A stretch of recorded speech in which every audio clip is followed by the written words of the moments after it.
evening, DirtFish friends, and welcome. Ian Evans, what are you doing? Have we started? We have. What are you doing? I'm just wondering, are you actually going to take your shirt in? No, it looks far smarter. Are you serious? Well, if you've got a certain physique, it looks Are far we rolling, smarter, David. Elliot? If you've got a certain So physique, you haven't got time to look at maybe your shoes, compare shoes. It's called style. It's called style, David Evans. Listen, day one, proper. Here in Portugal. We were expecting a lot. We had 8 stages, 124 kilometres, but David Evans, we expected a lot, and it delivered. It delivered in absolute madness, didn't it? It was completely bonkers day, Cole. This morning, it was the dust, wasn't it? Dust getting into the M Sport cars, and Sebastian Loeb leading, highs and lows for M Sport. And that was all right. We got to Ogier and it was not so bad. It wasn't too much drama apart from the dust this morning. Yeah, and great start from Gus Greensmith, incredible start from Elvin Evans. But then this afternoon it just went bananas. Absolutely bananas. Bananas is a good word. Bananas is a good word. Where do we start then, David? From the first stage, the rerun of Lusa. Yeah. Straight in, Sebastian Loeb into the wall, off, you and me, up the mountain, trying to find him. And then, from then on, it just rolled on, didn't it? I've got my little notes down there. You do have your notes. Just about see them. And then we immediately saw how rough it was. Incredibly rough. So, into stage 6, Sebastian Ogier, Craig Breen, Oyt Tanak had punctures. Stage 7, what happened? Do you know Stage what 7, we're gonna do then? the same thing happened. And again, Ogier, puncture, Tanak, puncture. And that was Ogier out. Yes. Tanak got driving very, very slowly. And the final stage after that, another wheel-related issue with with Thierry Neuville. What was going on there? We've got no idea, but we'll talk about that in a second. You know what? You look back through Sebastian Loeb's career, and he's a man who makes very, very few mistakes. You know, he's made a few. We've seen a few in the past. We saw 1 or 2 in Hyundai, but you can almost count them on your fingers, the number of mistakes he made. And there is no denying it was a mistake. And from such a strong position. It was a mistake, and when we got to him, when we finally got up the mountain. Mountain goat, me and David. David. Pair of mountain goats. When we got there, he was actually not confused, but we'd got the video to show him, and he was really interested, wasn't he, to see. And what had actually happened, the cars had gone off the line, they'd gone hairpin left, up onto the gravel. And as they climbed up, back sort of down the road, above the road, they went into a right-hander. And as they were into this right-hander, they were throwing gravel. That's right. Back over the edge of the cliff almost. Over the edge. So the road was then covered in gravel, which nobody would have expected, could have expected. And right on the exit, right on the outside of the corner, Loeb had got into this real loose stuff and gone to turn the car and it had just snapped. The unexpected, I think, was the story of the afternoon. It was a lot rougher, that second pass, than I think a lot of people were anticipating. We knew it was going to be tough because it always is in Portugal. Yeah, we've been coming here for years, Cole, and I've watched on a lot of stages second run in Portugal. I have not seen ruts like that. What happened, I mean, literally where we were standing with Loeb, we were talking about the road was getting dug out and dug out and dug out. And Sebastian and I were looking at it, and I said, "Could you break the suspension on that rock there?" It was huge. And it was an embedded rock. It wasn't a rock that we could have moved. It was embedded. It was part of planet Earth. It was not moving. And what happened on the very next car? Broke the suspension. Yeah. Sorry, we may have cursed you. That contributed to the dramas that we saw for other drivers out there. Sebastian Ogier, he wasn't really. It's not fair to say he wasn't at.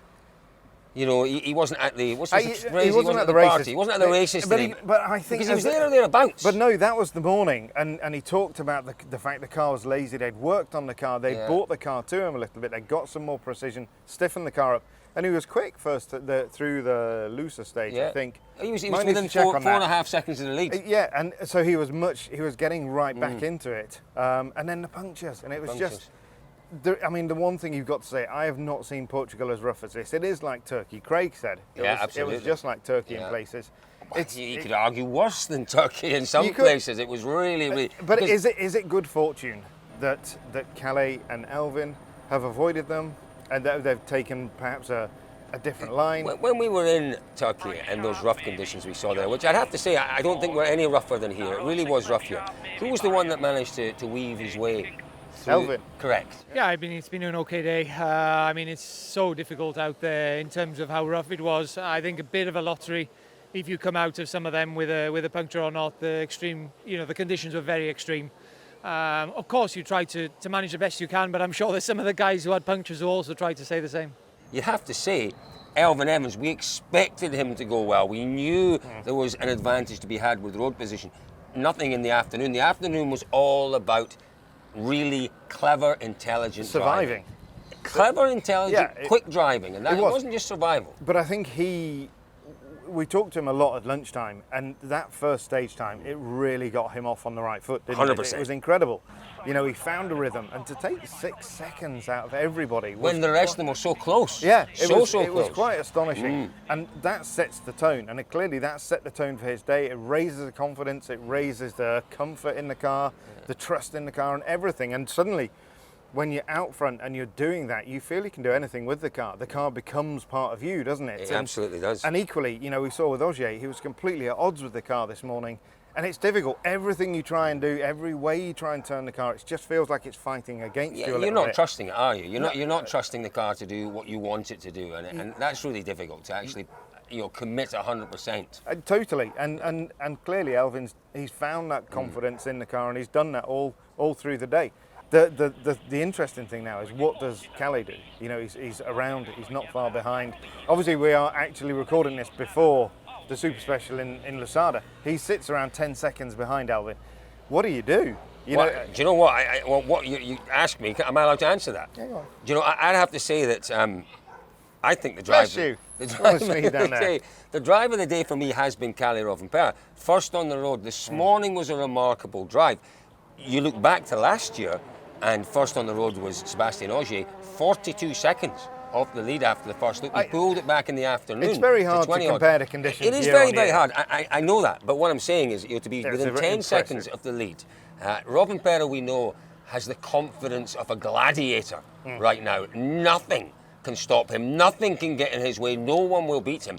For me, right now, Rovanpera's got to be the favourite. It actually was a ridiculous question, really, wasn't it? What does Calais Rovanpera do? Didn't he show us exactly in the power stage in Croatia? He has one aim. Yeah. You know, that's to win rallies and to win power stages. So he will push like hell. Sordo had a funny old day. This morning, where we all thought Sordo, last of the World Rally cars, he would have a great road position. He would take bundles of time.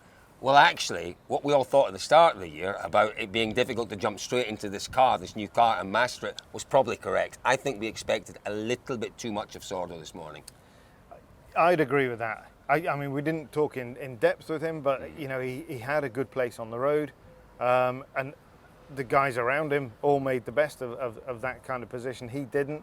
It's come back to him this afternoon, but, you know, he's 40-odd seconds behind the top two. It's going to be difficult for him to engage in a fight for the lead, I think. But the final podium place is going to be a massive fight. It's going to be a massive fight, and what we don't know is how things will develop tomorrow. We've seen so much attrition today, anything could happen. Yeah, I think it was important to be here today and to be in a good position to try to be in a good road position for tomorrow. I don't know if maybe it will be a little bit damp, but I don't know.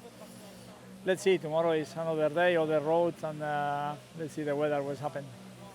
You know, it is your first time in this car. Did it take a little bit of getting used to?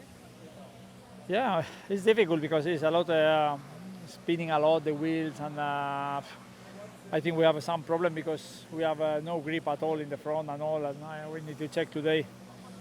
But it's total different to drive style than the other. You need to really understand what's happened there. Katsuta-san, he was fourth here last year. Another strong day for him out there today. You know, Katsuta-san has put himself in with a real chance of the podium, supporting his top two drivers there. What we're seeing from him is this approach at the end of a stage.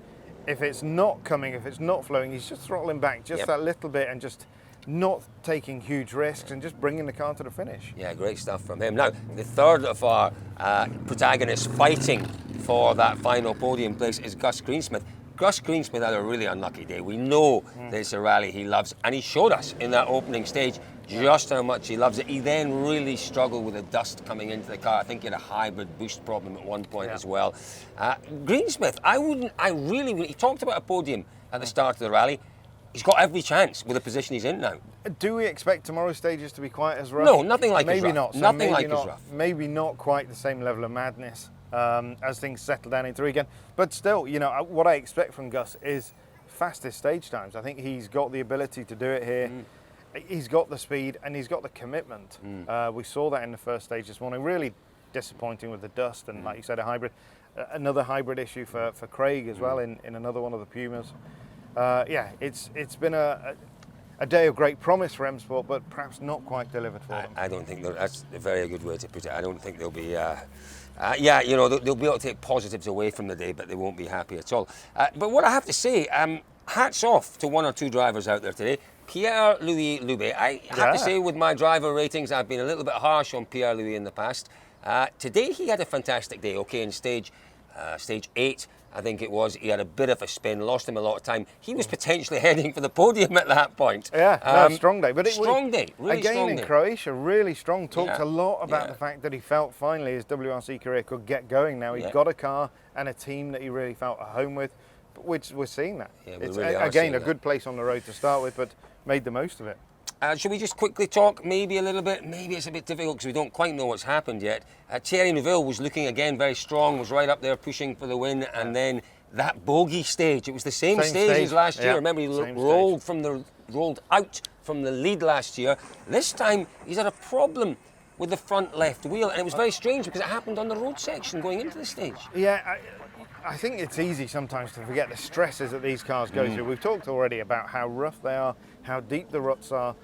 There's incredible forces going through these rims, through the drive shaft, through the transmission, and it doesn't all end when you come out onto the road section. You know, there's still a lot of stress in the car. Of course, the speeds are way, way lower, and the car's not in stage mode or anything, but you're still driving a car.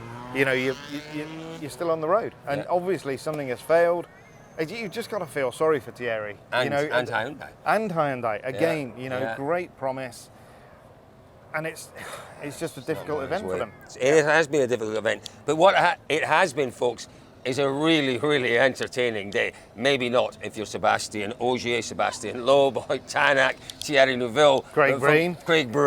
Yeah. If you're a fan of rallying, though, today has been mighty, mighty entertaining. What have we got to come tomorrow, David Evans? Well, shall I tell our listeners please do, I've forgotten. We've got 7 stages. We've got a very long day tomorrow. It's a longer look. We've got the Amarante stage, 37 kilometres in there. We are once again expecting really high temperatures. Tomorrow, I think, is 150 kilometres, David. We have a service, though. We do have a service. That seagull's got, we've got to keep an eye on that. It's a very big seagull. That's a very big 150 kilometres. It's going to be a cracker tomorrow, Elliot, have a quick look at that big spin seagull. round. He is coming for us. He's not happy. I think that we're up here. we're close to his nest, and he's having a good long look at you, Cole. I was going to say, he doesn't like the look of you, David. That might be me he's looking at. Folks, it has been an entertaining day here. Yeah. Don't forget, stick with us at dirtfish.com, our Instagram, our Facebook, our Twitter, our Tickle Tockle.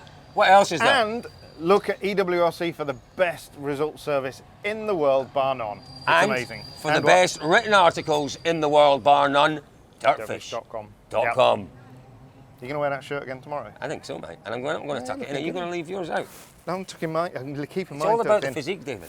I've not really got that kind of physique. physique. Have I? Let's be honest, we're going to get some dinner. I think so. Come on, mate.